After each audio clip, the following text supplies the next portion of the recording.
Hello, my name is Richard Davis, and today I would like to speak with you about online behavioral advertising, or OBA. The standard practice of online advertising has been to bombard a user with ads everywhere they go on the web.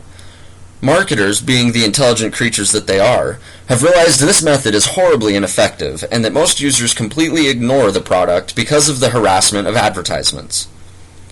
OBA works through the use of cookies and advertising networks. For example, you visit website A. While visiting website A, you receive cookies from the advertising networks that advertise on that site.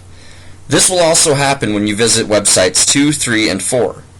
Where this method really excels in terms of advertising is that if websites 2, 3, or 4 were part of the advertising network that website 1 was, they now have a much larger database on you by being able to track your interests across multiple websites, in effect leading to a better understanding of what the consumer is interested in versus what the user accidentally clicked on while visiting a site.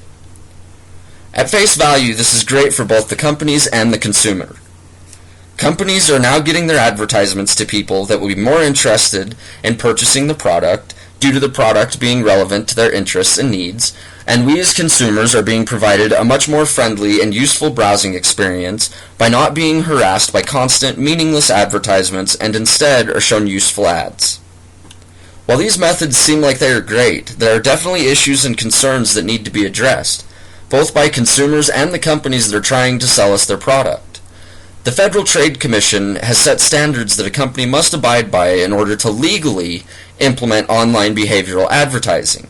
And according to a report released by the FTC in March of 2012 entitled Protecting Consumer Privacy in an Era of Rapid Change, Recommendations for Businesses and Policymakers, there have been positive changes made. However, a problem that frequently comes up when dealing with a government agency implementing and enforcing regulatory standards is the general lack of manpower and resources at their disposal. Sadly, because of this, they can't watch everyone and need to trust these companies to practice self-regulation of these standards, which means that all the gray area involved in OBA can be largely taken advantage of by companies. If the user doesn't know what's happening or isn't aware of these standards or practices in general, there won't be much reporting of companies that are breaking these policies. A public interest group named EPIC recently worked alongside the Center for Digital Democracy to ask the FTC to further investigate whether or not Facebook's data matching arrangement with Datalogics violates the settlement that was reached between the FTC and Facebook. EPIC claims that Facebook is matching the personal information of users with personal information that is held by Datalogics, in effect skirting around the data collection practices they are now required to follow.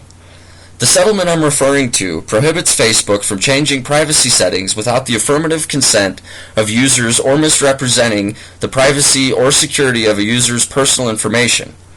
EPIC has also requested the FTC determine whether or not Facebook's timeline feature, which made archived user data widely available, or biometric tagging of user photos, violates the terms of this consent order. I believe that it is ultimately the user that is responsible for making sure their privacy is being kept. Websites should be giving users an opt-out option. Make sure you look for this and use it when needed. The most important thing that we as consumers need to be doing is reading the end-user license agreements or terms of service contracts that are required for us to read and fill out before using a lot of companies' services. I personally am horrible about reading these documents, but you'd be surprised what some companies will get you to agree to in those forms. If a company can show that you signed saying they could collect this data, it's going to be pretty difficult to fight them. In conclusion, online behavioral advertising has the potential to be a great method of advertising as long as the companies and websites that are using OBA are following FTC regulations and participating in self-regulatory practices.